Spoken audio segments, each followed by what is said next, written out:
I just feel like we are surrounded in this world by bullshit. So how can you know what's real and what's not? Science versus. That's how. We answer questions like, does anti-aging skincare actually work? And what is your true personality type? And to answer these questions, we don't use opinions. We dive into the scientific studies, talk to the experts, and put it in a podcast that I know you are gonna love. Listen to Science Versus on Spotify. This episode is brought to you by our good friends at NFL Sunday Ticket on YouTube TV. I'm sure by now you've all gotten back into your Sunday routines, but they could be even better. With NFL Sunday Ticket and YouTube TV, you get the most live NFL games all in one place, every game, every Sunday. And you can even watch up to 4 different games at once with multi-view, one of my favorite inventions of this decade. It's exactly what you need to catch all the action, make your Sundays more magical. And also, YouTube TV is great. I got it this year. It's awesome. Sign up now at youtube.com/BS. Device and content restrictions apply. Local and national games on YouTube TV. NFL Sunday Ticket for out-of-market games excludes digital-only games. No brakes, no brakes, no fear, no fear. The official British Speedway podcast. Welcome along. It's a very busy week in British Speedway with action in the top 2 leagues of British Speedway and, of course, World Speedway coming to Great Britain with the Speedway Grand Prix in Cardiff on Saturday. We've got the build-up to all of that, starting with the action on Monday night in the ROWE Motor Oil Premiership as the Bellevue Aces got the better of the Kings Lynn Stars. I don't know, I feel like when you're having a good time out there on any track, really, you kind of just go a bit blank, you're just in the zone. More from Dan Bewley and Niels Christian Everson from that fixture. Also a roundup from Perry Barr as the Birmingham Brummies narrowly missed out against the Leicester Lions. Super heartbreaking. They had it in them. And World Speedway comes to Cardiff. The Speedway Grand Prix Series is back. Round 7 at the Principality Stadium. FIM Speedway GP race director and CEO of the ROWE Motor Oil Premiership, Phil Morris, is with us. Having a British Grand Prix in a stadium like that, it's I feel it needs to stay there, and carry on because it is a special event. And of course, it's down to people supporting it. If the fans support it, I'm sure it will stay here for a long time, as it already has. A long interview with Phil Morris on the way in this week's episode of No Brakes, No Fear, the official British Speedway podcast. No brakes, no fear. The official British Speedway podcast. Welcome to this week's episode, and it's a big one, a big week in British Speedway overall with loads of action in the ROWE Motor Oil Premiership, action in the Championship.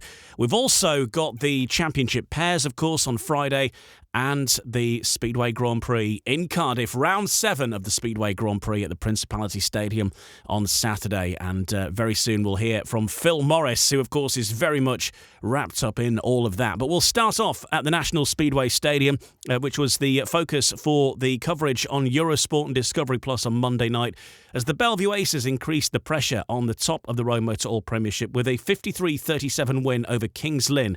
The Aces suffered an early shock when the Stars raced to an early 6-point lead, but the home side were back level after Heat 5 and then pulled clear with a strong finish to the meeting. Dan Bewley scoring 12, missed out in Heat 1 but was then unbeaten. Brady Kurtz with 12+1 also heading for a paid maximum until he lost out to Niels Christian Everson in Heat 15. Everson and guest Chris Harris both scored 11 for the Stars, whose playoff hopes are now all but extinguished. The Aces now only 3 points off the top of the table and effectively 1 win away from securing their playoff place as well. Let's get some reaction. First of all then with top scorer for the Bellevue Aces, Dan Bewley, and he starts off by talking to Scott Nichols about Heat 1, but after that it all went well. A little blip in your first race, but after that, sensational. Yeah, first one's what it is, but good night after that. And you're riding the rodeo a couple of times on the inside, a little rut there, used it to your advantage? Yeah, I was going for it, but just, weren't quite getting there as I would like, but it worked anyway. And once you got, through that first turn, it's a little bit unsettled. You can see on the footage here, you're off the inside gate, come around the inside, and just about there, boom, hit 15, a bit rodeo's legs off, but actually put you where you wanted to be. Yeah, it helped me get to the fence, so, I can't complain. So, decent night, really, and, good win for the boys, and, had a bit of help in the pits tonight. Cheers to Andy, as always, and at Crumpy on the tools. Got his hands dirty, and I had Batch on the tools last night. So, thanks to them. It's been pretty cool. You're grabbing everyone in.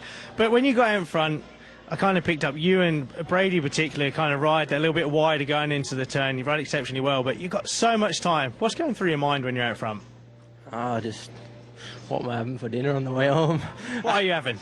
Not too much. I don't eat too much at night. I've got a Scotch egg. But no, just I don't know. I feel like when you're having a good time out there on any track, really, you kind of just go a bit blank. You're just in the zone. So just cruising.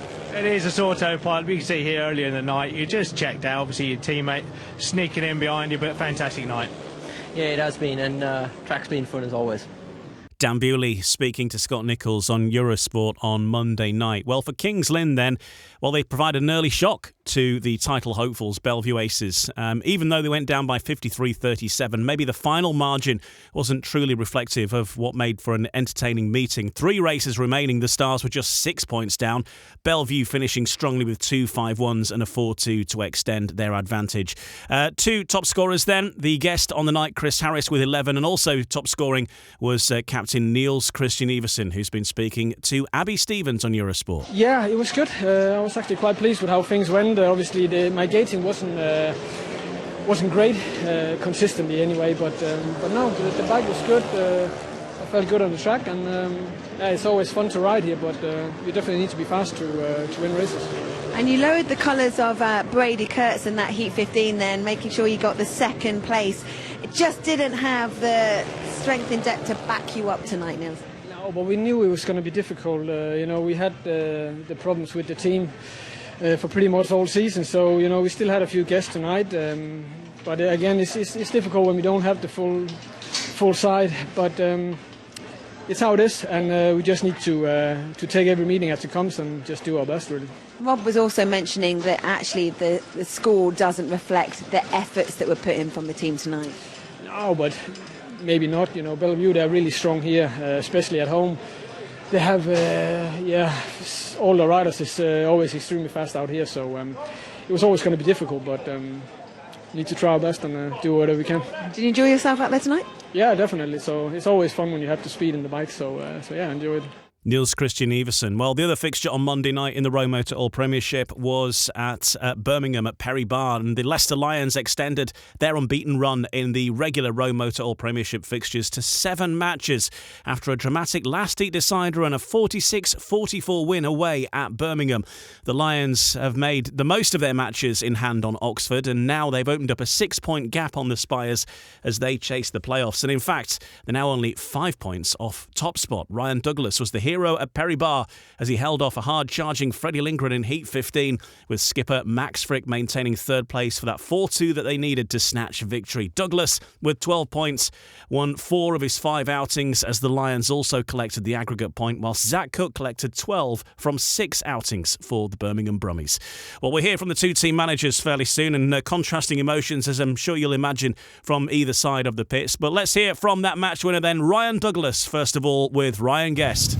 Well, Ryan Douglas, just how proud are you of that effort from the Lions, obviously, to edge it in the last heat decider here at Birmingham tonight? Yeah, it was very tight, and I think they were ahead a few times, and we clawed it back, so yeah, felt a bit of pressure, but I was gating really well all night. I missed one off 4 and 13, but other than that, I was confident I could get out the start and had pretty good speed. So, I was stoked we could get that heat advantage and take the win. Does it perhaps show where the Lions have come from and where they're currently at as well? Because a few months ago, that probably is a meeting you would have lost, but with the confidence the way it is and the run you're on, that probably helped you get over the line tonight, perhaps? Yeah, I think so. I think everyone likes to think like every meeting's a new day, but I think it definitely plays a part when you kind of build a few meetings together and you get used to winning. Everyone you don't drop your head. You always believe you can get a result out of the meeting. And we proved that tonight. So it's another big confidence booster for us now, pushing to the playoffs. For yourself, obviously started with those 3 race wins and then came last in Heat 13 as well. Were you fired up and determined to get out there and get the job done in Heat 15? Yeah, I was. I still, even though the last kind of 4 was a bit hard and we all ended up in the same spot and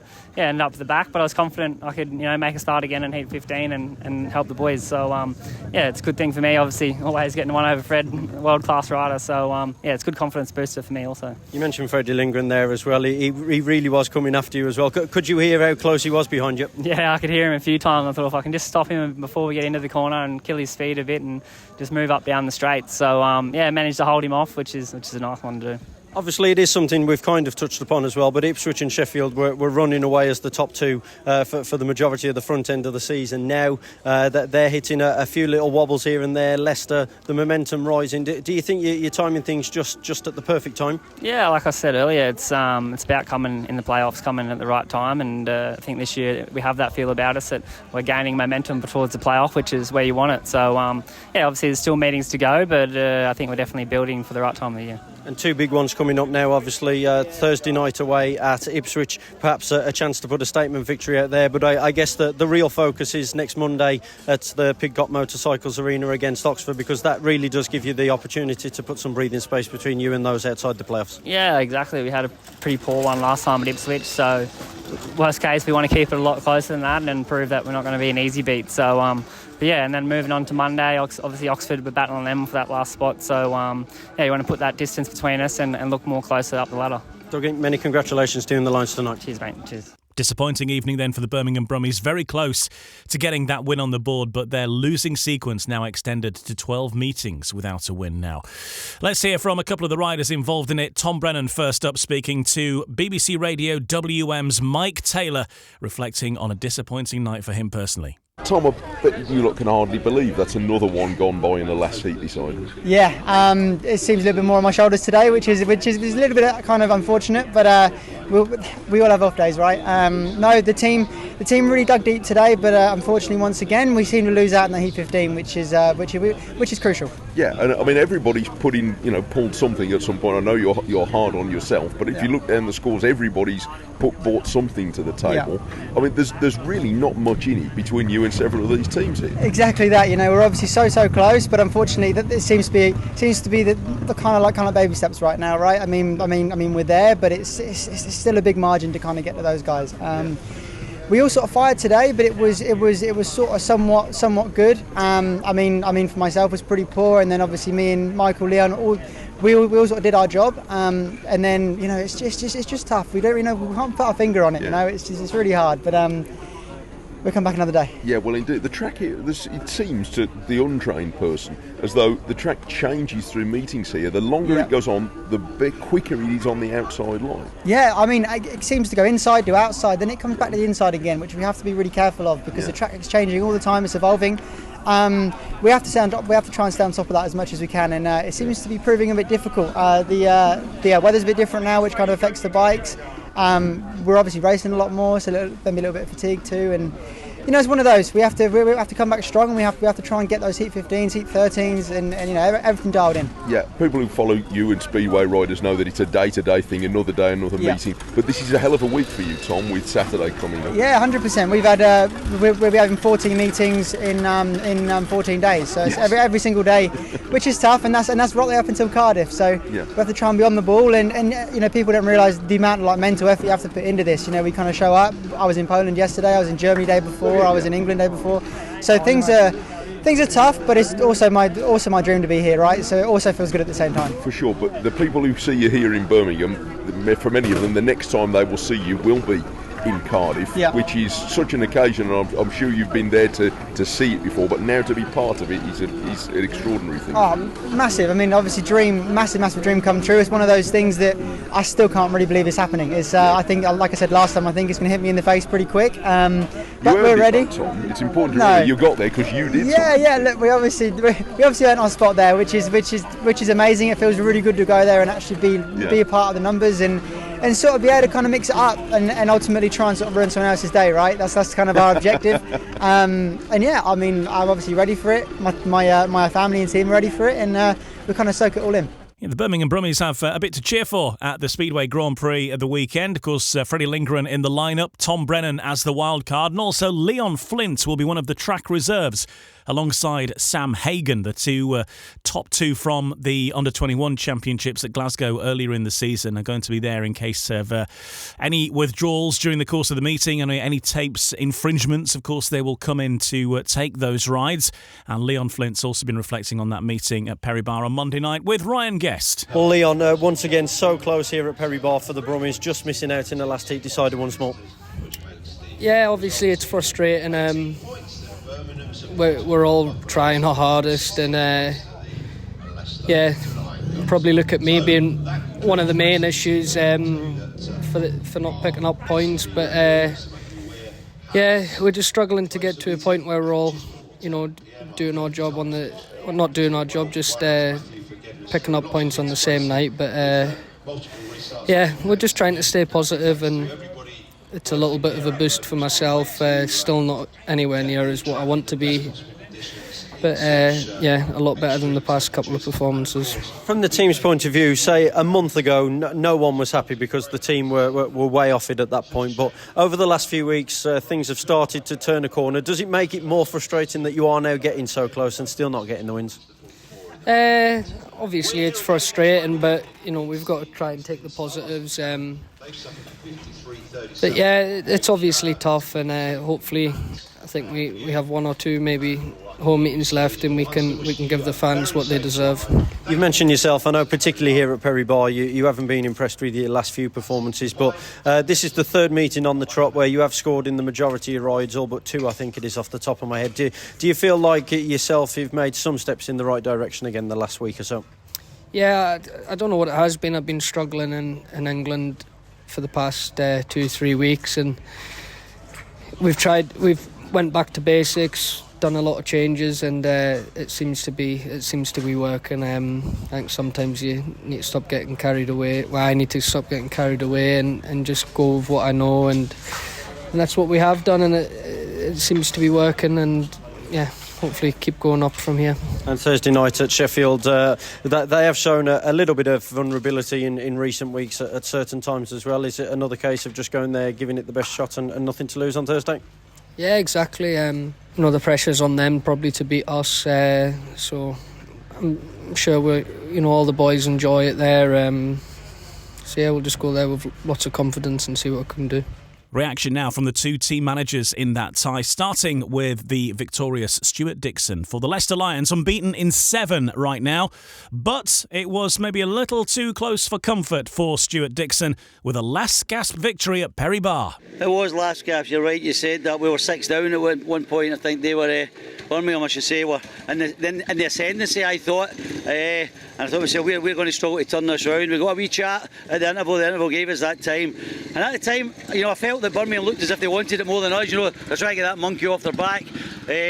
No disrespect, I said we didn't want to be the team to lose them, but they gave us. I knew it was going to be tough. I knew it on the way down here it was going to be tough. Our number one started slowly, finished strongly.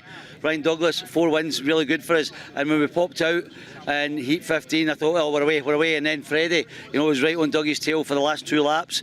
Ryan kept his nerve, got us over the line. So a good team performance, very pleasing, because as I say, at one point through the halfway meeting, it was getting to the stage, can we hold on for a point here? Never mind 3. So praise to the lads for showing the determination and getting us over the line, because no meetings are easy in this Premiership, and that was a toughie tonight. And things seem to be turning a corner and going the Lions' way just at the right time at the moment. It is, but we're not going to get it our own way, as Birmingham showed us tonight. They'll feel absolutely gutted. I know I would if I was in their shoes. But from our point of view, I'm not saying we didn't race as well as we can, because that would be unfair on Birmingham. I thought they raced really well, and we had to pull out all the stops to get the win. We got it there. Good teams find a way to win, and I say it's not been blasé again. It's just that's what we do. We ground it out, and we got there in the end. So very pleased for the big travelling support, yeah. And you can certainly sense it within the riders as well. The belief seems to be growing week on week, meeting on meeting, and it takes you nicely into another big one on Thursday. Yeah, they're getting more involved now, which happens at this stage of the season, Ryan. They start asking what the score is. I've never seen so many people wanting to take hold of my programme and get a look at the score. You don't get that, June and July, all of a sudden when it comes to business end. We're all in it together. The momentum is with us, but we're still going to have to graft for every single point that we get.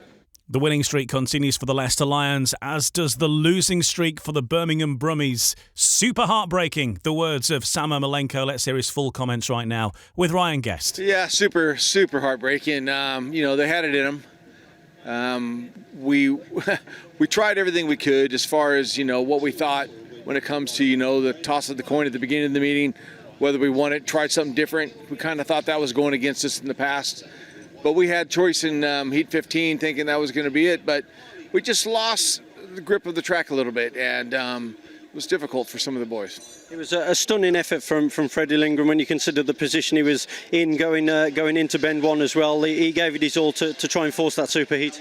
Yeah, there's no doubt about it. I mean, you can tell he's a world-class rider. He put everything he had into that. The track just didn't give him enough out there to be able to make that nice pass that he was looking for. And they figured it out pretty quick that he was coming, so they just shut the door on him. But, it just shows his commitment to the club, really. He went out there and threw it in where most guys probably wouldn't. You can see that the camp is starting to believe a little bit that something is coming, and it is just now about finding a way to get over that winning line over the next few weeks. Yeah, we are that club that brings good value when we're racing against anybody of a late, and we'll push right to the end. You don't know in any one of our race heats, you don't know who's going to win or who's going to lose. So that right there is pretty exciting for me as a team manager, knowing I'll get the best out of the guys. We're improving on the bottom end a little bit. Zach came on form. Freddie and Tom were struggling to find the grip of the track because they're used to a certain thing. The combinations can and will hopefully come. It'll be too late, but we'll look forward to the future possibly. Yeah, and just finally, nothing to lose on Thursday, a trip to reigning champion Sheffield. They've shown a bit of vulnerability in recent weeks, so like I say, nothing to lose? Absolutely not. We're geared up for it. Going back to last Thursday in the ROWE Motor Oil Premiership, the top two sides faced each other at Oleton in Sheffield as the Sheffield Tigers took on the Ipswich Witches. A very close meeting. It went down to a last heat decider, but that final heat was overshadowed with a major coming together between Emil Sayfutinov of the Ipswich Witches and Chris Harris, who collected Sayfutinov as he bounced off the air fence whilst he was himself trying to overtake Jack Holder on the final bend of Heat 15 in a heat that was looking to send the whole tie to a superheat. Sayfutinov miraculously later on reporting that he had no broken bones after the high-speed crash at Sheffield. He did, however, sustain some injuries and has had some treatment in South Yorkshire over the last few days. Chris Harris himself did walk away with bruising, but has been back on the bike the following night and in fact broke the track record in Plymouth in the Cab Direct Championship on Saturday night. So Bomber doing what he can do sometimes and bouncing straight back to action. Let's hear from the Ipswich Witches team manager Richie Hawkins. Yeah, real bad crash. Yeah, horrible to see, and shook us all up and really took. We had a great performance, but yeah, that overshadowed everything. To be honest, you fear the worst when it's a crash that bad and at that speed. But yeah, he's not great. I mean, he's got to have operation and he's not great, but he was conscious. Shame that we just missed out after the crash at the end to get another victory there. But yeah, I thought it was a brilliant performance, really battling, really happy with the team under strength, and to perform going like that against the champions, I thought was great. And obviously, as long as we can get a fit team together for the return leg, that sort of puts us in a good shout at the bonus point. Well, let's have a look at the league table in the ROWE Motor Oil Premiership, and starting at the top of the tree, the Ipswich Witches ridden 19 meetings now on 34 points. That's 2 points ahead and on the same amount of meetings as their opponents there last Thursday, and they're still going to ride them again, of course, for the second part of that fixture, as Richie was saying, the Sheffield Tigers, who are second right now on 32 points. They've ridden one meeting less than Bellevue. Bellevue have ridden 20 and have 31 points. The Leicester Lions still have a meeting in hand on the Bellevue Aces, who they are in fourth, the Leicester Lions, 19 ridden and on 29 points. 2 points behind Bellevue, so that battle for third is certainly not over yet. However, the Leicester Lions have put some daylight between themselves and the Oxford Spires, who this time last week, of course, were just about clinging on to the playoff places, and now they find themselves 6 points behind. So the Oxford Spires in fifth place in the league table. They've ridden 20 meetings and on 23 points. The King's Lynn Stars, they're in sixth. They've ridden 17, so they have a bit to catch up, and they're on 11 points. But I think they're going to struggle to fully catch up on the playoff places now, to be honest. And then at the bottom of the table, the Birmingham Brummies, they are seventh, 20 meetings ridden and 6 points on the board. But I think it is worth pointing out, of course, how they've ended the season. And yes, they haven't had the wins, but they've certainly been competitive and taking most sides to last heat deciders and coming very close. They're hugely frustrated, but you have to say the Brummies team certainly seems to be looking a bit more solid whilst not having the wins than perhaps they were at the start of the season. So that's the ROWE Motor Oil Premiership. and there's plenty of action to come over the course of the coming weeks, and indeed this week itself is certainly a busy one. And looking at the fixtures coming up in the ROWE Motor Oil Premiership on Thursday, there's a busy programme actually on Thursday itself. At Vauxhall, the Ipswich Witches taking on the Leicester Lions. And Leicester have a decent advantage in that, actually. They're 53-37 up at the halfway stage. So Ipswich have it all to do. And, of course, they will be likely depleted as well with Emil Saifutinov and Jason Doyle on the sidelines for now. The Oxford Spires taking on the Kings Lynn Stars at Oxford Stadium, 7:30 the start time. And the Sheffield Tigers face the Birmingham Brummies at Ollerton. Fairly close on aggregate, that one, 47-43 as well. So that one is to be ridden on Thursday night. And then looking ahead to next Monday, we've got action at Perry Bar in the ROWE Motor Oil Premiership. Birmingham versus Kings Lynn. Kings Lynn very much ahead in that one on the aggregate score. Ipswich versus Sheffield. We just heard Richie Hawkins talking about that. That takes place next Monday. And, of course, Sheffield are just the 2 points ahead there from that last heat decider. And Leicester versus Oxford, the other fixture. So a busy Monday after what's going to be a big weekend in the Speedway as well, of course, with the Speedway Grand Prix in Cardiff. But that's how things look at the top table of British Speedway. So, in the next part of No Brakes, No Fear, we're going to get into all matters ROWE Motor Oil Premiership, and we'll talk about the Grand Prix as well. A long chat coming up with Phil Morris. We've got about an hour or so with him. So that starts in the next part of No Brakes, No Fear next. No Brakes, No Fear. The official British Speedway podcast. So it is a very big week in British Speedway, a lot of action in the domestic leagues, and of course the Speedway Grand Prix roars back to life, and it roars back to life in the UK as well. The British Grand Prix takes place at Cardiff's Principality Stadium on Saturday night, and a man who can unite both of those topics is the Premiership CEO and the race director of Speedway Grand Prix, Phil Morris. Phil, thanks for joining us, and we'll talk about those events in a moment, but it's also a big week for the fans because you're asking fans to get involved in this busy week of Speedway, to just do a little bit of social media and like and share and comment on posts and help spread the word that way. Yeah, thanks, Ian, for having me. And that was something I thought about a while back. I tried to look at where everybody had a home fixture to utilise. Obviously, I got it put in the Speedway Star. I put it on the BSPL websites and on all our social media channels. And yeah, it's just a case of, it's something the fans can do to help. And I can assure you it will help because the more people that get to see the sport, the better it's going to be for everybody. Hopefully we'll get to more people that notice that maybe there's a meeting in Manchester tomorrow. Maybe there's one in Sheffield the next day, whatever, it just gives a little bit of awareness of the sport. And that's what it's all about, trying to get awareness of the sport and asking, rather than old school having leaflets, to asking people to give out leaflets and put them on cars. Rather than doing that, if they can click some buttons, that would be really, really important for me, and I know for every club and the league in general. It helps massively. And you've said as well in that piece in the Speedway Star how Eurosport, Discovery have been surprised really about the engagement that Speedway's brought on social media, and because of that they're looking to do more of it as well. So there's that aspect to it as well.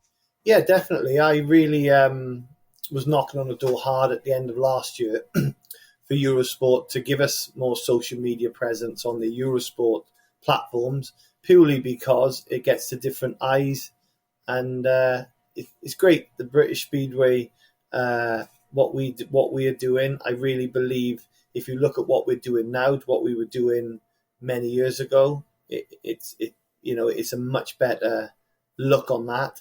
But the Eurosport one, I think it was when we had a really good race with Jason Doyle, Emil Saifutinov, I think it was Dan Bewley and Brady Kurtz at the end of last year, maybe the playoff semi-finals. Fantastic race. As soon as the meeting finished, I got on to Eurosport. I said, please post that race. And what they actually did, they posted the finish of the race and then giving them the bumps, which wasn't what I really wanted. So I went back to them, and the next morning they put the race out. So they'd already lost 12 or so hours, but they put it out and it got done really well. So we spoke over the winter, and they started doing a little bit more, doing 2 or 3 heats during the events. And I did some of my own research off my own back. I used a Monday night, I can't remember which one it was, but they did, I think it was at Oxford, they did 3 or 4 races and a pre and a post meeting interview. And that day they did 49 posts. And I used X because that's an easy one to look at the numbers on, the impressions, the amount of people that have seen the video. And we ranked, I think, 3, 4, 5, 7, and 8 out of 48 or 49. And that was Giro d'Italia, Roland Garros tennis. There was 2 or 3 that beat it. I think there was a ball boy got knocked over, and that went very viral because it was funny.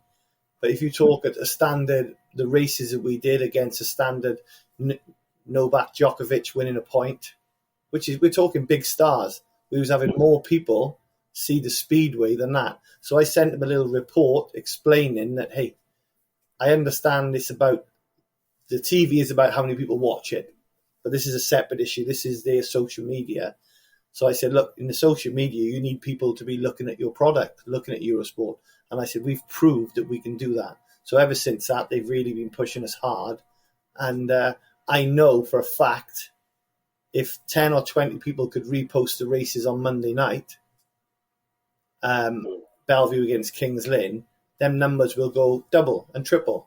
And then you can go back to Eurosport and say, hey, look, we need more of you because we're proving we're getting people looking at your product, which is what they need. So, yeah, it's quite not complex in itself, but I did a lot of my own work to get Eurosport engaging with us, and we've proved that we sit amongst them sports, no problem. And the same with the Olympics.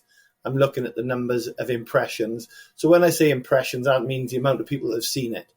And we definitely match it because Speedway's a family sport and everybody likes to look at things. And once you get into that algorithm of looking at something, it's going to push it to you more. It's going to push it to other people more.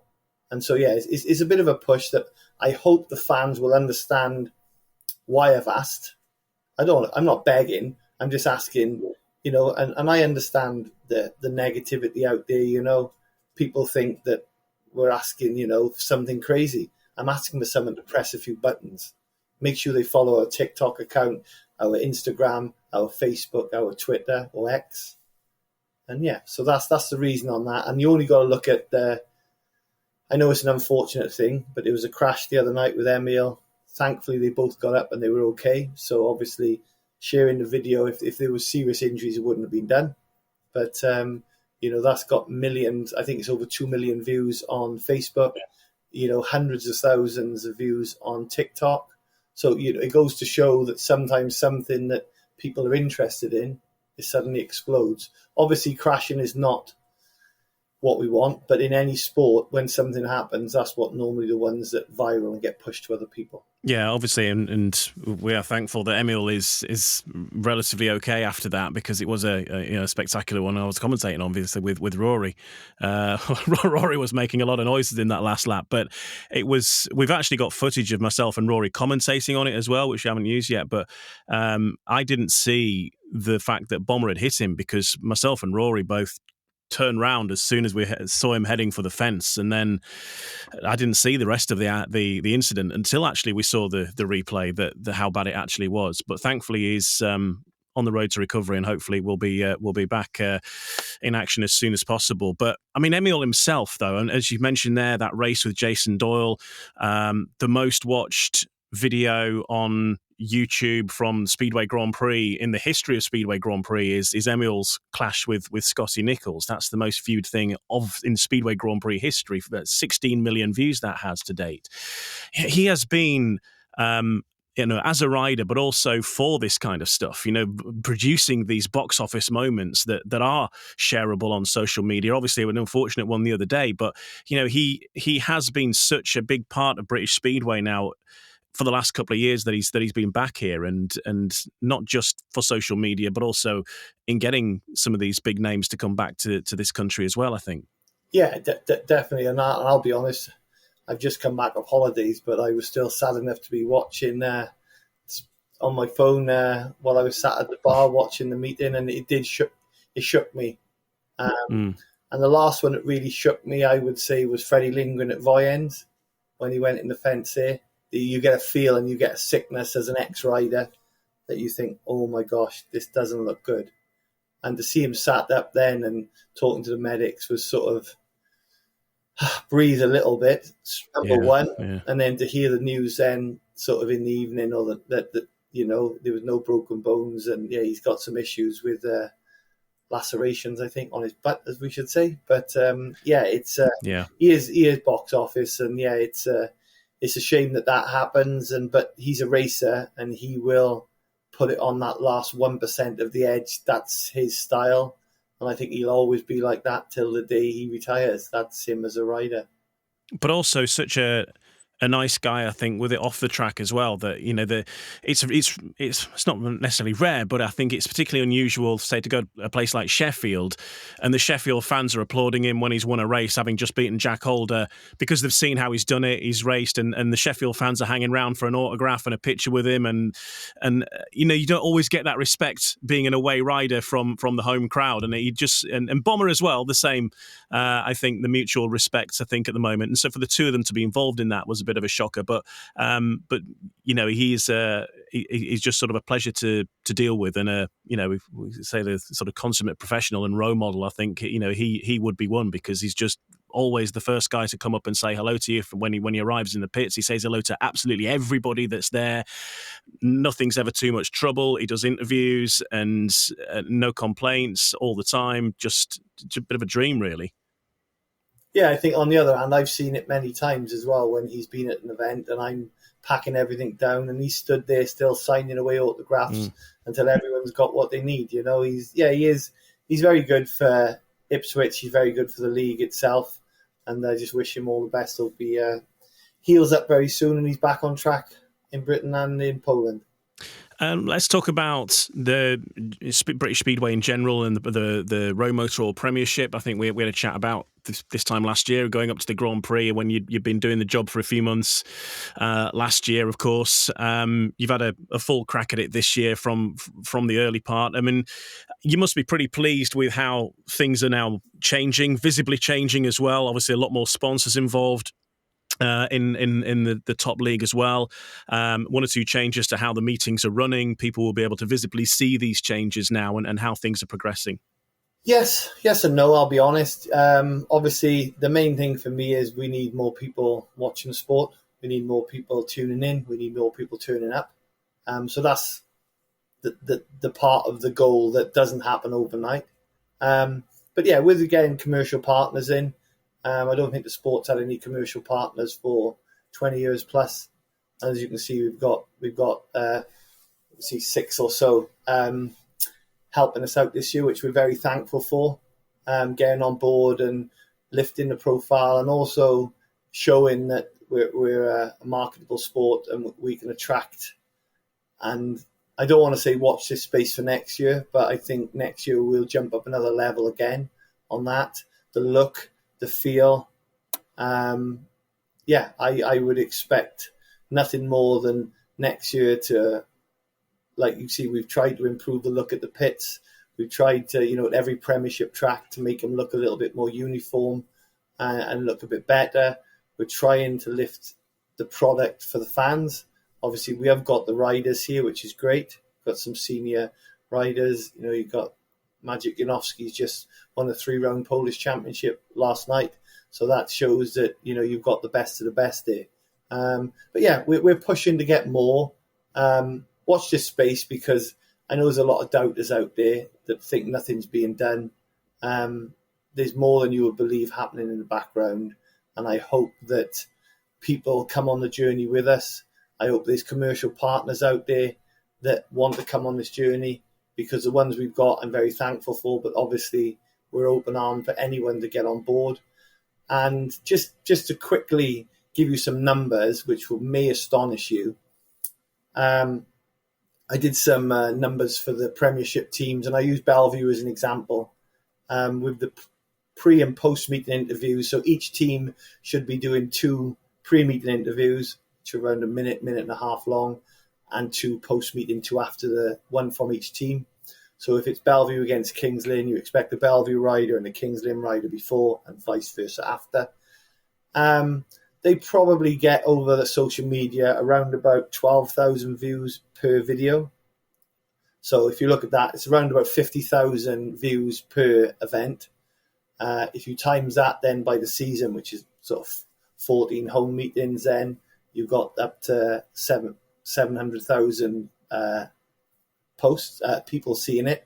And then if you look on that, then ATPI has been seen, I think there's 8 logos on that backdrop. So you can almost work out, I'm not sure, but around 5 million times that logo has been seen by people. And then the drop down would be Rent Truck. That might be like 2.5, 3 million. And then Taurus would be their third tier. And that gets 1 million or 1.5 million. So it's something that the teams can also then sell to their sponsors as well as our league sponsor, because a league sponsor, using ROWE Motor Oil as our main one, that will be seen probably just on them interviews itself. That logo will be seen about 30 million times. So it's a very, very good number. You can go to sponsors, and this is something that's not cost us any money. It's just cost a bit of time and effort. So this is what I've been trying to install in the teams, that it's not just for the benefit of the league, it's the benefit of their sponsors as well. So these are the small things that people might not notice that are happening, that we've now got a platform to sell the product more to commercial partners. And as well, I think with the branding of the pits, and I know from my side of it, when we've been out doing interviews with riders, and sometimes they're in situ, it can be very hard to get a rider to go away from their pit bay to go and stand by the branding board, that it's intended for, especially if they're in a rush or whatever. And so you were able to do those interviews now, and with Eurosport as well.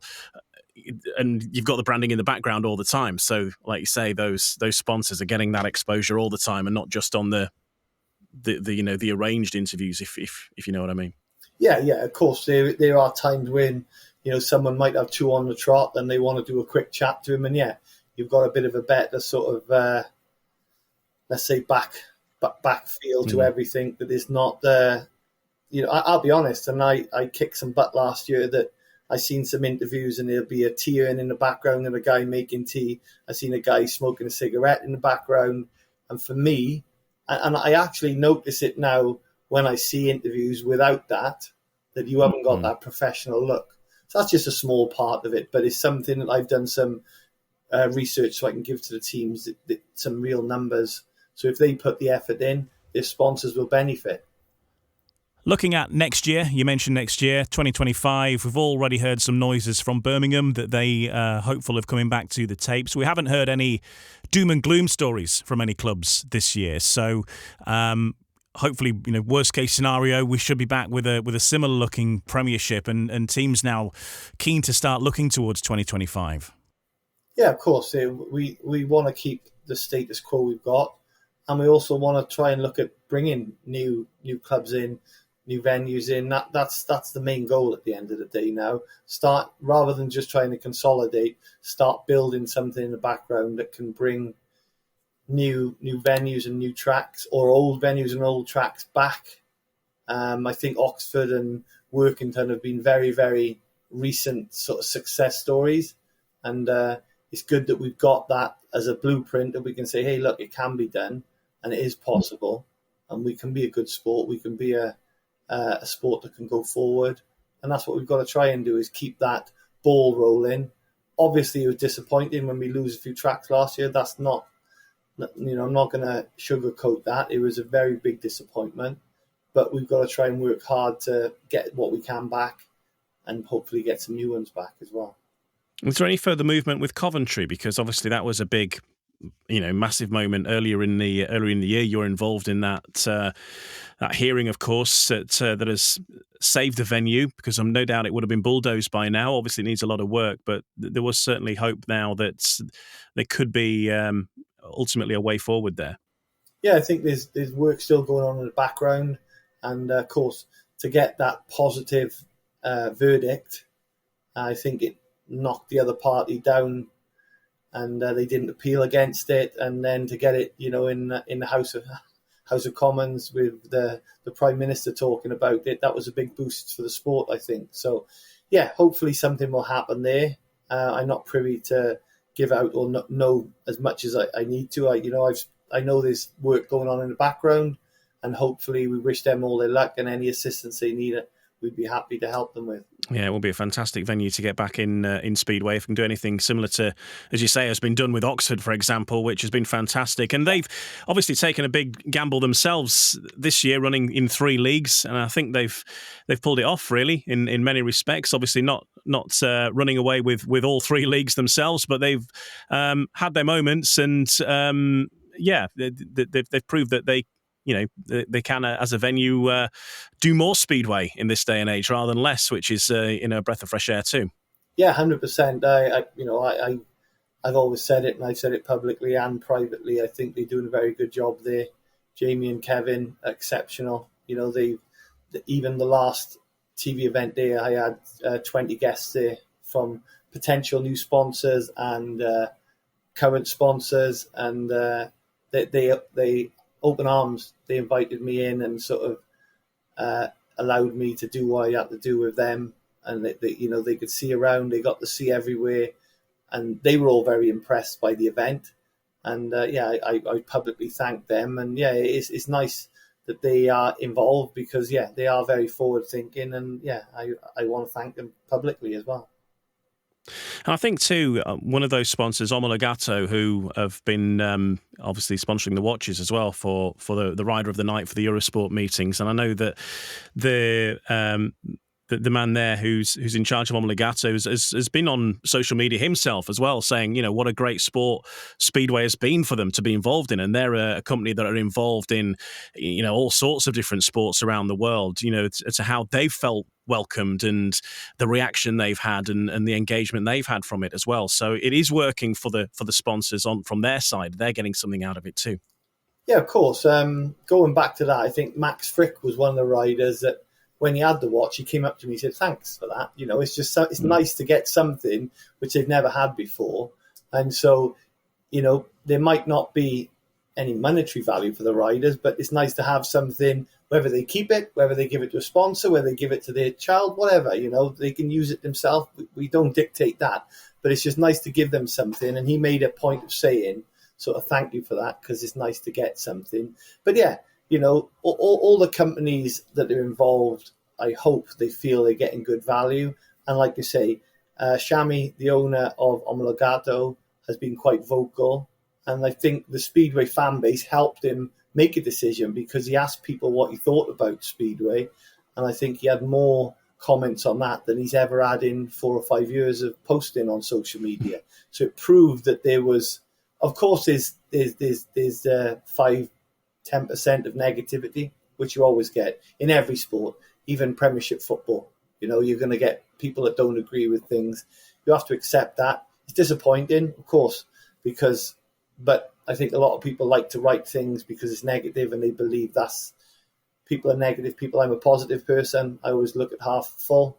I want to move something forward, and I hope people can get on board with that as much as they can. But going back to the partners, I feel they're getting good value for their buck, and it gives us something to sell even more going forward. Obviously, a major event in British Speedway so far this season, the Speedway of Nations, which, of course, you're a race director of at Bellevue. We talked a lot about that event in the lead up to it, of course. Couldn't go any better than Great Britain winning it as well. So that's obviously a fantastic outcome for British Speedway, and certainly raises the profile. But also for Bellevue, I know how much work went in from the club side. We were speaking to Mark Lemon the week before. He was very nervous, sleepless nights, hoping it would all go well. And I think the weather certainly didn't help sort of the smooth running, but still a great event was put on, and it looked to me like it was a fantastic event overall over the course of the week. I think Bellevue, Manchester, has always been renowned as having one of the best tracks in the world. And I think worldwide, especially, and I'm going to use Poland because they are the world leaders. I think it stepped up and even another notch with them, seeing that we ran the first 3 events pretty much in rain and not the best conditions. But I will say not one rider or team manager moaned. I was very, very thankful and very, very privileged that they all realised that we had a job to do. Again, you go back to, I've seen some people saying they should have cancelled semi-final 1, semi-final 2, the under-21 SON 2 should have been cancelled. And you feel like saying, should we just cancel the whole event? You realise how difficult it is. So we're trying our best. It's got to be still safe. I understand that. But, when you see, and I think I've said it before, if you ever watch MotoGP, World Superbikes, MXGP, if it's absolutely peeving down with rain, they're still racing, And you can talk about vision all you want. It's the same in the motocross GP. Vision is exactly the same. And I've had people say, yeah, but they can change goggles. Of course they can every lap, but a lap can be 2.5 minutes. We race 1 minute. And I understand the difficulties. I get it. But honestly, I was so impressed with that track and all the people at work, Andy Meredith and his team, how they managed to, not just the event, it was after the event had finished, to get everything cleaned and ready for the next day. That was the real work that didn't get seen. So, yeah, that was fantastic. And, yeah, Bellevue are obviously the club that everyone would look at. They've got potentially the best stadium, they've got something about them that feels right. And yeah, it was great to have a world championship event there. And like you say, it was, I think, 4 good days of racing. Obviously, the first 3 were affected by rain. The final wasn't. And the last 2 races proved what that place can do. When it came down to it and the chips were on the table, that semi-final and final were first class. And it was I knew it was a good event. And as a race director, sometimes you never know whether it's good or bad. You get a feel, but I knew that one was a good one and everyone would go home happy. There was that. There was also the Melilla Grand Prix, which I think are events that more often than not would probably have been, rained off in many examples. But you oversaw both those events, and obviously the track staff work very, very hard. And these tracks have got probably a lot of specialised equipment as well. When you see tracks like, say, particularly Melilla get rescued, because I was looking at that thinking this is going to be an uphill task here, but then to get a meeting on and not only just get the riders round safe, but there was racing as well and overtaking and good racing considering how the track was a couple of hours before. What's the secret to that? Is it the right equipment? Is it the right staff? And do tracks maybe see the weather forecast and maybe not get stuck in as much as they perhaps could do on occasions when the weather comes in? I believe that is the case a little bit. It's not just about the track. It's a commercial decision. If the weather's bad, a lot of people won't come to your stadium because obviously we have your fair weather fans that will look in the sky. If there's a yellow thing in the sky, let's have a day out. If it's all grey and gloomy, let's not bother tonight, which I totally respect. So there's lots of determining factors in that. But yeah, Molilla was another classic example. And if I'm honest, they had 2 bits of machinery. They had a blade and a scoop. That was it. They did have a wonder wheel as well, just at the end. But I don't think they had anything more. They have got a lot of machinery in Sweden, which are very good. And even the big truck that was scooping all the wet dirt, that was fantastic. And they did an amazing job there. And even, again, not one rider complained. They were actually ready to go for Heat 1. They all had their helmets on, ready to go before we made the decision, because the rain was going to come, then it wasn't. And we made a decision to try and work on the track. And then around about 6:30, 7:15, the rain came, and it really didn't stop for a good hour. But the riders were still there ready to go in Heat 1. So I sort of made the decision to say, hey, we're going to hold up. It's raining too much. And then, of course, our rain stayed. It damaged the track too much. So we had to make a decision. And, yeah, we just scraped the top a little bit off and scooped it up, made it as best we can. just turned it over a little bit, and I let the riders come and look at the track. I said, look, just have a look at this corner. I was a little bit secret because the start was still a little bit wet, so I didn't want them to go to the start. But it's the start lines weren't too bad. The corners were okay, so and they all had a look on the corner, and I think they all sort of thought, okay, the track is reasonable. And again, you're never going to get a perfect track. It's a natural product that's affected by weather. Like at the moment, everything's too dry because it's too hot, and in the winter it's too wet because it's too much rain. So it's not an easy task to get it perfect.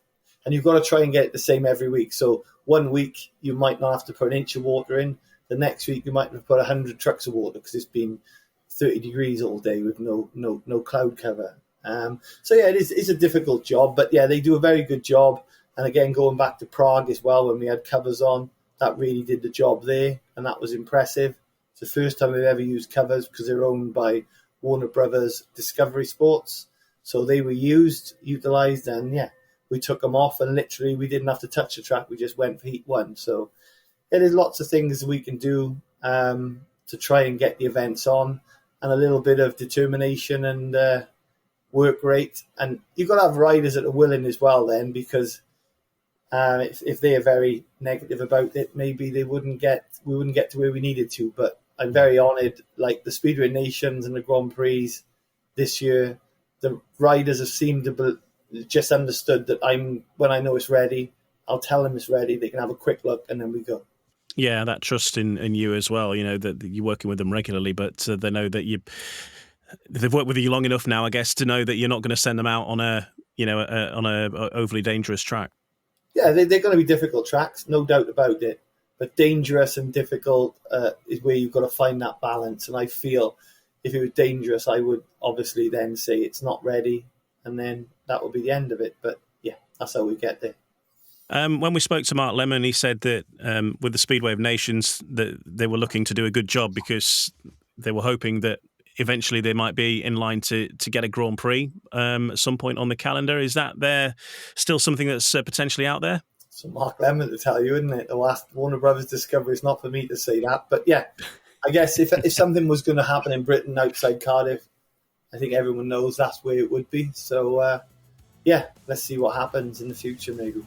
Phil Morris, the CEO of the ROWE Motor Oil Premiership and the race director of the Speedway Grand Prix Series. And in the next part of No Brakes, No Fear, turning our attention on Cardiff. It's the big one at the Principality Stadium on Saturday. And we'll look ahead and talk all things Grand Prix in the next part of No Brakes, No Fear.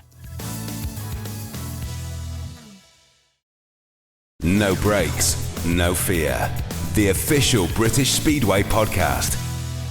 Welcome back. I'm Ian Brannan. Phil Morris is with us. And, you need to switch your hats, Phil. Let's talk about the Speedway Grand Prix. You're the FIM race director of the Speedway Grand Prix and Speedway of Nations series. Of course, the Grand Prix has been on a bit of a break the last couple of months, but roars back with a bang at the Principality Stadium in Cardiff this Saturday. Now, for people who attended the Grand Prix last year, I think everybody had a fantastic time. The racing was superb. A lot of people were maybe sort of saying they were staying away because they weren't sure about the track from 2022, but I think those fears were well and truly put to bed last year. It was a superb occasion, and not just the racing, of course. The whole weekend is a fantastic atmosphere and a fantastic celebration of Speedway overall. But you're back at it, and of course it's on home turf for you as well, so a big weekend ahead now. Yeah, definitely. I've said it to you probably and to other people. 2022 was a disappointment. It wasn't good enough. It was unacceptable almost. But yeah, it was certain circumstances which are documented why there was issues, and they were put right. And I think last year's event was a good one. So I hope we can have another good event this year. And a few more people. I know the ticket sales are up this year, which are good on last year. And hopefully a few more will buy tickets in the last week and come along and enjoy the event, because it is an amazing stadium, because it's Welsh, of course, and it's my local one. But no, it's a fantastic facility right in the middle of the town. And yeah, like you say, last year we did have some good racing, and it sort of does alleviate the people that say Cardiff's the racing's always not good. I think that's not fair. I think we had 30-odd passes over 23 heats last year, so there was passing, not necessarily for the first place in every race, but second, third, or whatever. There was always some incidents or passes. So, yeah, hopefully we can have another one like that, and there's a good event, and we have a good crowd, and, may the best man win. And will the track be similar to last year? I think I know there was a bit of talk about maybe making it a bit wider, and that was the case last year, wasn't it, versus previous ones? So is it the same sort of dimensions again? I was a bit sold at the River last year because I was expecting it to be a bit bigger than what it was. And I only quoted what Warner Brothers Discovery said and being very transparent and honest. And it wasn't as wide as I thought it was going to be, which we're talking a metre or 2 metres, not, this is not, we're talking a massive area. But I think the width of the track at Warsaw is a little bit wider, and that helps vulnerability for riders where they don't know whether to cover the outside line or the inside line. Just by having a little bit of extra width on the straights. And I think you look at Bellevue and a track like Wrocław, similar, where they have very wide straights. The riders are never sure when they hear a bike close behind them, they're vulnerable. And when a rider never knows exactly where to go, that's when you'll get passing.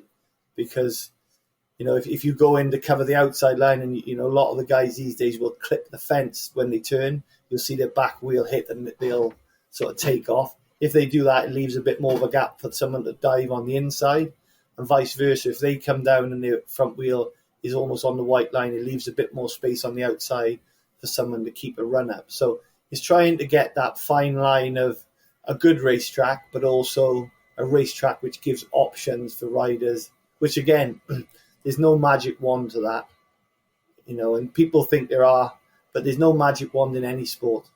You watch a World Cup final, it could be 0-0.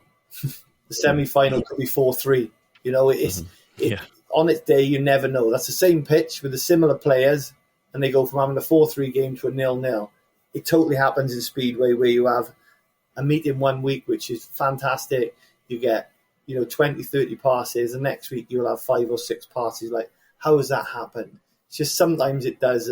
But we do everything we can to make a racetrack. And the good thing is with the team that work on the track at Cardiff and Warsaw is after Heat 4 or Heat 8, if I feel the racing's not doing, we can change things on the track to try and artificially help it. So we've got options to do that. If I see it's not giving options, if everyone's just racing around the inside for the first 8 heats, then naturally that's the best place for them. It's the fastest place. The only way you can change that is making the outside faster.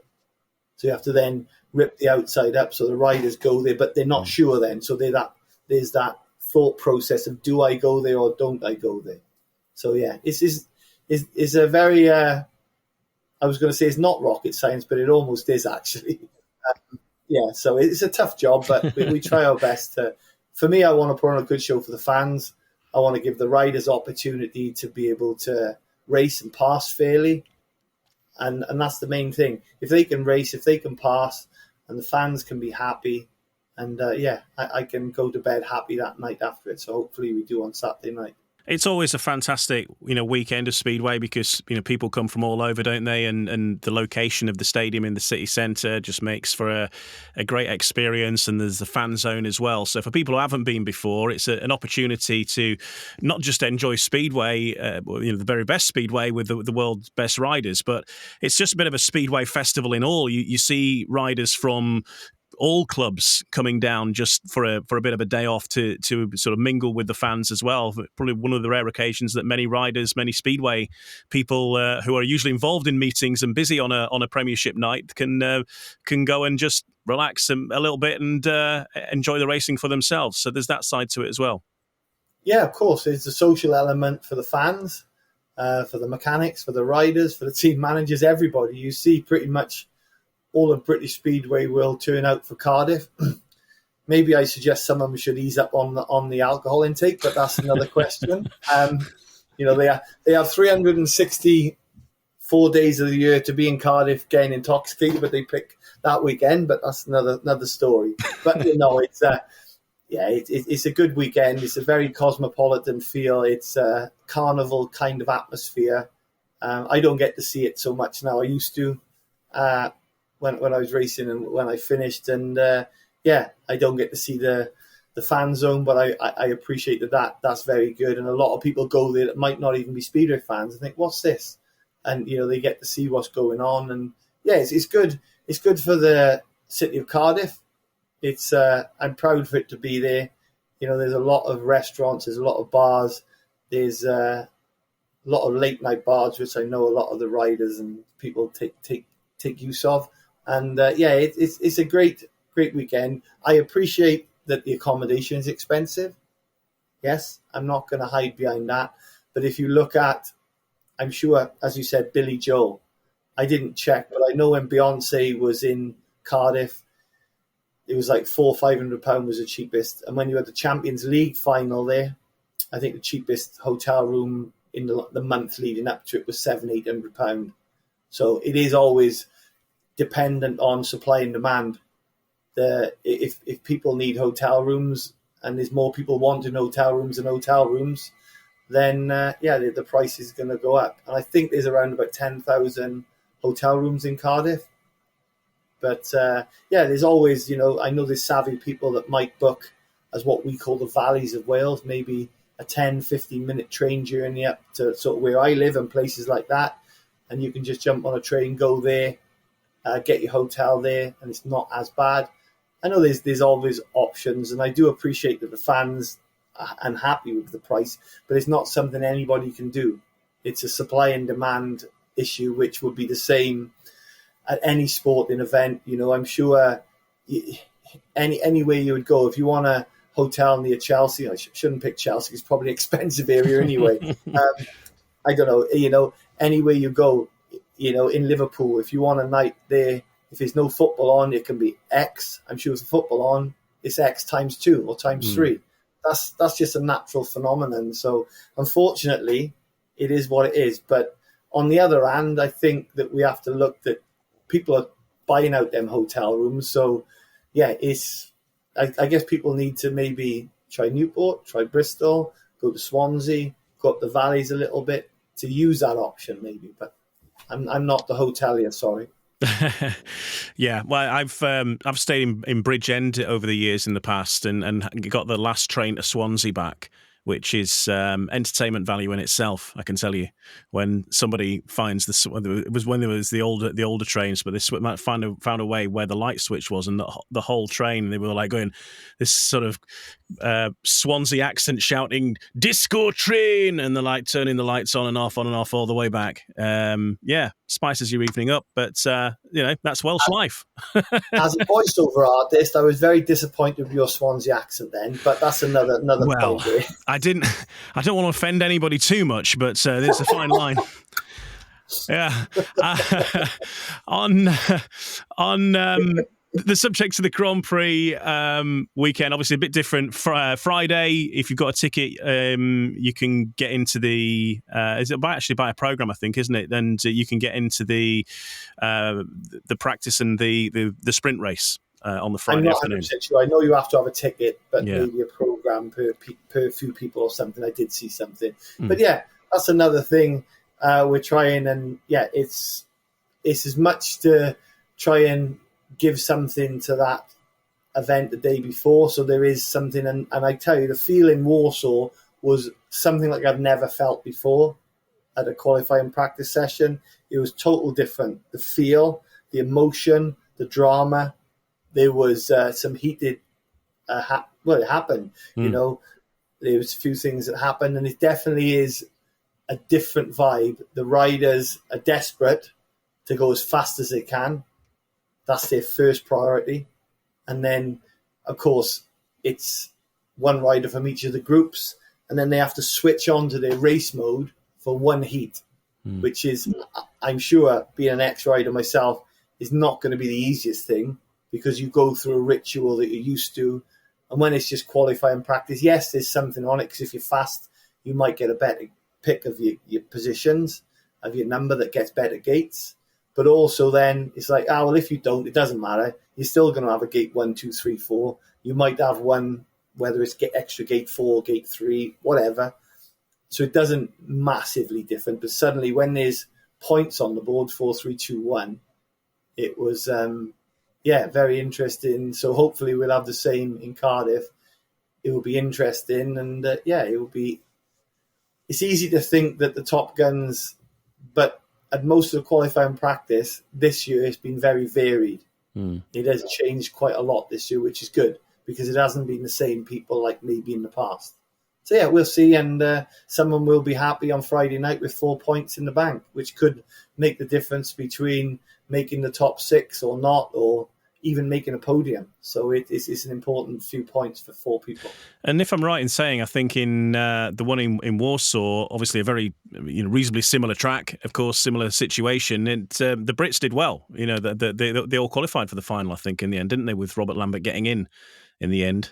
They did, yeah. And Dan Bewley won it, I think, from the back. So that was, good for him. And it was again, it could give someone a boost. It could. It's mind games as well, because every rider wants to be in that race, and I think from a rider's perspective, when again there's lots of people that look at it, it should be the fastest 4 in total, but the fastest 4 could be from the first group because the track's better. So we tried to do something. It is a random draw that the 4 riders together are put together randomly, and you're on track at the same 2 minutes as them other 3 rider. So there is no unfairness to it. It's totally fair. It's 1 against 2 against 3 against 4. Whoever's the fastest, that's it. It's clear. It's so easy to understand that during that race, during that session, you can feel the tension between the 4 riders. And there's definitely a feel of, as soon as they get back, they're all looking at the scoreboard. They're all seeing where they are. So yeah, it's a different feel from inside. Obviously, you might not get to see it outside, but it's definitely, if you had a camera in the pits at Cardiff and Warsaw, I can assure you it's totally different to all the other events. Yeah, because I think, a lot was made about the first sprint race in Warsaw as, is what's it going to produce and how's it going to be? But I remember watching it and it was really exciting. It was exciting to watch on TV, let alone being there. Who was making it through. Then there was that drama as there was a bit of a recount, wasn't there? And then the actual final race itself was a really good race as well. It was an exciting race. So as you say, with Bewley working his way in from the back. So yeah, some real drama there, and great that fans can be in and maybe sample that if they're in Cardiff early. I think it's 3:00, isn't it? The qualifying practice on Friday. Yeah, you're probably looking at sort of between 3 and 4. Everything should get wrapped up. And again, like I say, we're not saying it's the best thing in the world and it's going to revolutionise the sport. We're just trying some things in discussion with the riders as well, Warner Brothers and FIM. We came down to an agreement that we trial it at Warsaw and Cardiff to see how it felt and see how it went, and then we'll reevaluate. And it's definitely something we're trying different. Of course, there's negative out there. Of course, there is. The word sprint race people don't like. Some people don't like everything, but we're trying to make something that makes it attractive for the viewer. And you saying you watch qualifying practice for that event, how many other qualifying practice have you watched, if you don't mind me asking? As long as I'm able to, I try and take in as many as I can. But yeah, probably 2/3 of them so far. I haven't watched every single. It's just one. I know there was a lot more people watch that one for obvious reasons. Yeah, and again, that's one of the reasons to get more eyes on the sport, whether it's through streaming. It's giving customers an opportunity. You look at Formula One, you look at Superbikes, World MotoGP, and they can have hours and hours of practice sessions with nothing at the end. Or of course, when you get the Formula One, and they'll have qualifying then, which determines the grid positions. But before that, you've got free practice 1, free practice 2, free practice 3, warm up 2, warm up 1. So there's a lot of track time, and these all get televised or streamed. So it's just trying to build the sport up to. We're not trying to say it's going to be selling stadiums out on for qualifying practice, but it gives a chance to fans that's there to give them something, and makes a bit of a spectacle, I think. It's just a little bit of drama. I think the thing is with a general qualifying, it's interesting to watch, but if you missed it, you don't necessarily feel you missed out, because you can look at the finishing order and you see who's picked where, and fair enough. But I think because there is this little bit of drama as who finishes top, and then who, what happens in that final race, there is a heat of good riders, some of the world's best riders going at it, even just for the one heat. There it is something, isn't it? And you feel that you might have missed out on something by not seeing it. I suppose it's that element.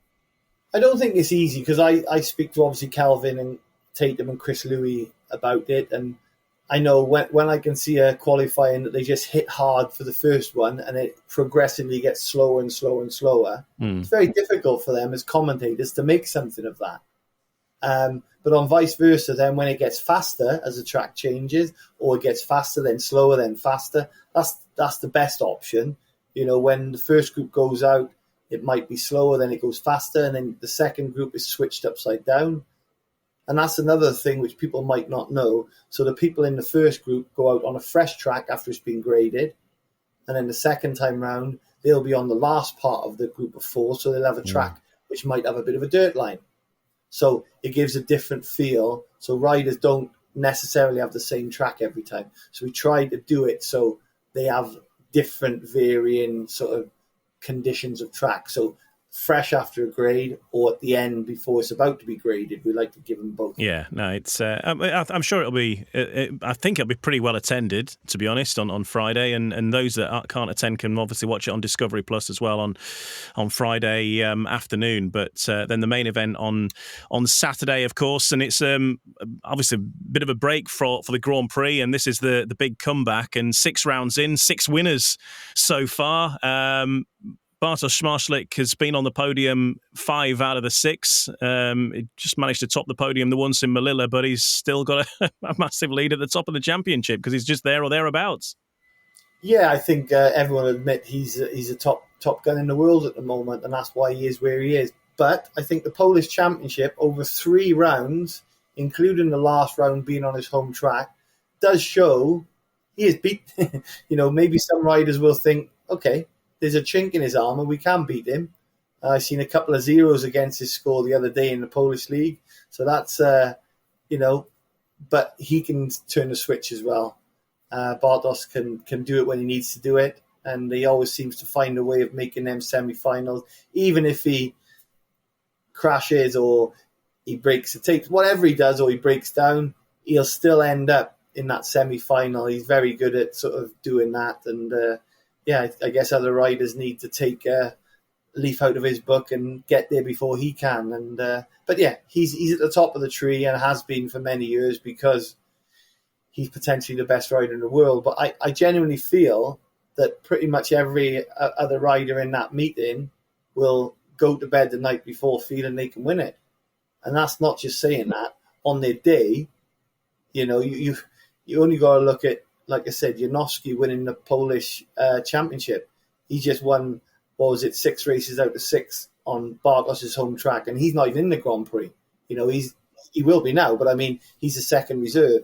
So I think there's so many riders you can go through that's got their, you've already mentioned it, Martin Vasulik, Lambert and Bewley, they're as good as anyone. The Danish contingent, they can do it. The Australians, there's a lot of, and then you've even got, the people that people might not expect. Someone like your Kubiras, your Wozniak, your Jan Kvetsch, Kai Hülkenberg. On their day, I generally feel they could win a Grand Prix. And I'm not just saying that for dramatic effect. I think, they've all, someone like Kai Hülkenberg started the season on fire. Respect to him and making semis and anyone who makes a final, they've got to make one good gate and ride a good line for 4 laps and they can win it. So I'm really looking forward to it. Yes, I'm sure they'd like to beat Bartosz Szmartlik because he is that good, but I'm sure they all will believe that they can win it before they start that meeting on Saturday. Half an hour before it, they'll all be in their mindset. And, you only got to look at someone like Freddie Lindgren. At a Grand Prix, he seems to somehow become a better rider than he is in the leagues. He's very good at turning it on when he needs to, I think. He's got a very good temperament and he's a very good professional in being able to do that. And I feel as if he's one of these that can do it. He could easily win it on Saturday, very easily. No, he nearly won it last year, didn't he? He was very close, yeah. And I probably missed a lot of other riders, but yeah, they can all literally. I really feel that anyone could do it. And Maciej Janowski does come in, doesn't he, for the Cardiff Grand Prix due to Ty Woofenden remaining out. So something for the Oxford fans to cheer on there as well now. And Tom Brennan comes in as the wild card for his performance in the British Championship on his former home track of Bellevue, now a Birmingham Brummies rider. So the Brummies have two riders to cheer for in the Grand Prix. So I think this is the great thing, isn't it? We've got these big stars back now in British Speedway, and for the fans, that will pay off into the Grand Prix, because now you've got fans of all the teams, I think, now represented in some form or another. Yeah, obviously it's a shame we've lost Jason Doyle and Ty Woofenden, who raced in British team, but we've replaced them with Max Frick and Maciej Janowski. So in a sense, we've pulled in other team riders. But yeah, it's good for British Speedway. And Tom Brennan, again, I really wouldn't be surprised if he was in that semi-final pushing to do something, because he's been going really good on his day. I know he's had some up and down, but on his day, he can beat anyone. And I think he's had a feel for it, so he knows what to expect.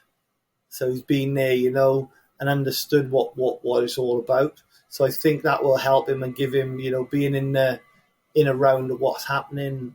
Yeah, I think he will maybe surprise some people. Hey, I'm not saying he will, but there's a chance that I'm sure he could ruffle some feathers, I'm sure. Well, Bomber did it once upon a time, didn't he?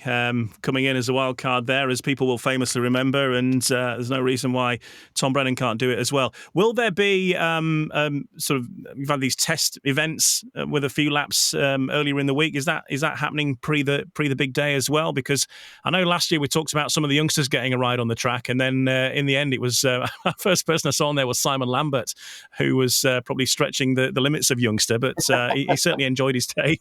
Yeah, no, there is something happening. Obviously, there is a shorter period to do everything, because Billy Joel took a bit of stadium real estate before we needed it. But that was we knew about that. So yeah, we've got something happening on Thursday. So we'll be able to get a look and see what the track's reacting like, and hopefully there's no issues or no problems. But we do have time if we need to put everything right. But hopefully, fingers crossed, all systems will be good, and we can tick that box off and relax Thursday night and be ready for Friday and Saturday.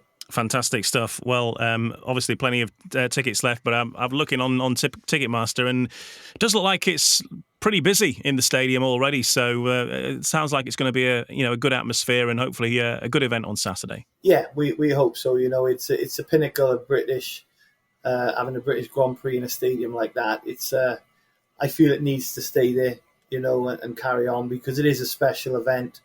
And of course, it's down to people supporting it. If the fans support it, I'm sure it will stay there for a long time, as it already has. And I do hope it carries on there. Less driving for me. It's on my doorstep, so that helps.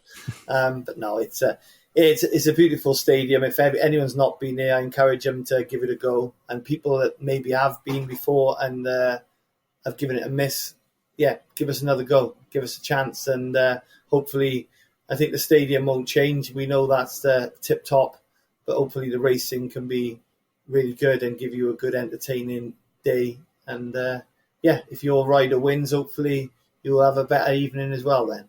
Fantastic. Well, all the best luck for the big night, Phil, because I know it's going to be a busy day for you. And here's to a successful end of the season as well, because obviously playoffs then coming up. As you say, it's a busy week in the ROWE Motor Oil Premiership. Prior to that, we've got the championship pairs in Oxford as well on the Friday night, if you want to take that in on your way, which again is a fantastic lineup. So a big week of Speedway, but a big busy period all up now. Heading into September, it's all going to come to a big climax across the leagues. It is, yeah. It's getting to that stage. Hopefully the weather, again, fingers crossed, the weather sits with us. I think we've had over 20 rain-offs in the Premiership, so that's not helped anyone. But we're cramming them in now at the moment, and they seem to be getting some nice weather, so hopefully that can stay on for the next 2 or 3 weeks and get us to playoff time then, and made a best team win on that. But yeah, I'm looking forward to it. And again, I just want to reiterate, please help us over the next week with any social media. And this is not, I know people think this is something to do with Cardiff. It's not. This was just, I looked at the fixtures that worked for the Premiership. So yeah, hopefully you'll see it in the programmes and giving us a bit of help. So yeah, anything you can do, I would really appreciate it. And I know the teams and the BSPL will appreciate it as well. Get sharing online and tell all your friends about it, and just spread the word however you can. Share those videos or whatever it is that gets that comes up from the meetings. And of course, there's that meeting on Monday, but then there'll be some BSN action as well on Thursday, and no doubt clips from that too, because BSN are at Ipswich versus Leicester. So you can share some clips of that and spread the word far and wide about Speedway, and that's the bit that you can do that's in your hands. Thanks a lot, Phil, and all the best for the rest of the season. Thank you, and I will see you in Cardiff, maybe? Definitely, absolutely. Okay. If not, you'll certainly hear me. Okay, yeah, of course, we always hear you. That's a given. But thank you for what you do, Ian, as well, because I think a lot of people, I've recognised how important you are for the sport. You're a consummate professional, and I appreciate everything you do. And even the podcast, it's a very good level. That's why I've made you make these little 5 minutes so I can show them at each Premiership track, because I think it's too good a product not to be utilised. So I want to thank you for your hard work and dedication to British Speedway as well. That's very nice. Thank you very much, Phil. I really appreciate that. It's been great. Just as you say, I share the same thing, really, of just doing what we can, and it all helps each other. And I think we have seen, this podcast, since we started playing it in the stadiums, we've seen it growing more, probably quicker. So probably no coincidence that is that has been happening. But when someone's talking to you as well, and you're trying to talk, I know you almost, it messes with your brain a little bit as well. Especially when it's your own voice. Phil Morris, race director of the Speedway Grand Prix Series, and of course also the CEO of the ROWE Motor Oil Premiership. And my thanks to Phil for joining us. Get yourself to Cardiff. It is going to be a fantastic event. Tickets are still on sale. You can get them very, very cheaply for certain parts of the stadium, from around about £20 or so. And if you look out online, you might find some people with some little discount codes going around as well that will get you in even cheaper. So look out for those. They are doing the rounds, but certainly it's not a major expense to actually go to the Grand Prix. Yes, as we discussed, hotels and stuff can be pricey, but the Grand Prix itself is genuinely cheaper than a regular Speedway meeting. So and the tickets are selling fantastically well, as Phil mentioned. So get yourself down there. Don't miss out. Make it a big event, and let's have Cardiff back year after year. One other thing that's happening at the Speedway Grand Prix is a little bit of fundraising for the Speedway Riders Benevolent Fund. Chris Morton is going to be riding his bike once again. He did his Mighty Mission last year. He's doing a Mighty Mission again, and this time he's taking things up an extra notch or four, because he's going to be riding his bike from the Principality Stadium in Cardiff, along with John Curtis and Derek Richardson, who are both ardent fundraisers for the Speedway Riders Benevolent Fund. And it's a mission of over 1,000 miles, 1,050 miles, riding from the Principality Stadium to the next Grand Prix in Wrocław in 14 days' time. Here is Chris Morton talking about his mighty mission. And so the idea of going from Cardiff GP to what is the next GP, which was at Wrocław, and as it is, with the 14 days between, it's just about achievable for an old bull like me. So, and so that's what we decided we would do, and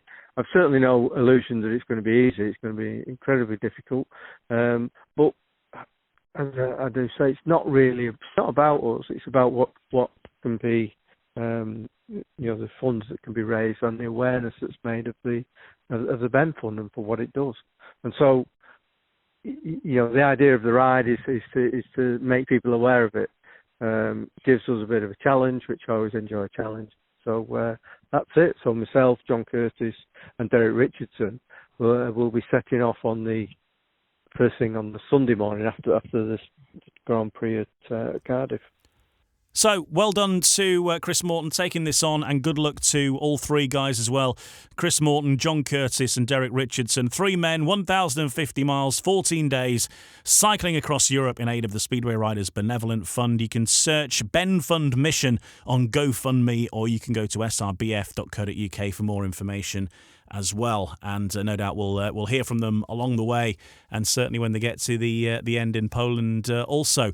I know this podcast has been quite a long one. Let's just finish up by just going through the fixture picture coming up.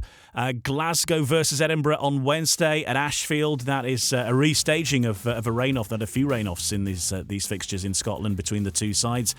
So Glasgow v Edinburgh on Wednesday night, the 14th. Poole versus Oxford, another relatively local derby. The first part of that fixture, of course, went to a superheat, so it starts 45 all. Poole were defeated for the first time by the Scunthorpe Scorpions. The first time they've been defeated this season. Scunthorpe getting that scalp at the Eddie Wright Raceway at the end of last week. Poole, though, are undefeated on home shale for a very long time. I think 2022, the last time they were defeated. The Leicester Lions were the last team to beat Poole Pirates. That tells you how long ago it was.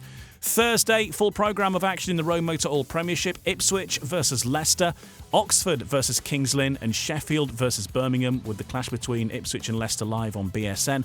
Friday night, well, we start that big weekend. If your weekend hasn't already started by then, the Championship Pairs at Oxford. 7:30 the start time, an impressive lineup of the best riders from all of the teams representing the Cab Direct Championship. 7:30 the start time there, and again that one on BSN if you can't make it in person. Saturday, it's all about Cardiff, the FIM British Grand Prix, round 7 of the Speedway Grand Prix series in Cardiff, and it all starts at 5 o'clock, but of course much more going on right through the day in Cardiff in the fan zone, which gets underway from around about 10 o'clock in the morning, and then Scott Nichols is going to be talking about his book. There's going to be obviously the rider signings, loads of stuff going on. Get yourself down there and fill your old day in Cardiff, and then the Grand Prix to sort of round it all off from 5 o'clock. Nothing on Sunday. Then on Monday, ROWE Motor Oil Premiership. Again, a busy programme. Birmingham versus Kings Lynn, Ipswich versus Sheffield, and Leicester versus Oxford.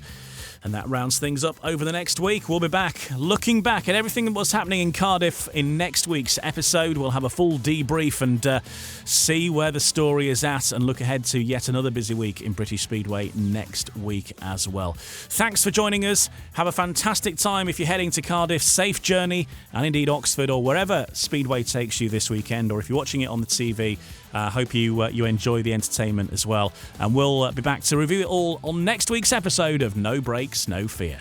No Brakes, No Fear. The official British Speedway podcast. Sports Social Podcast Network.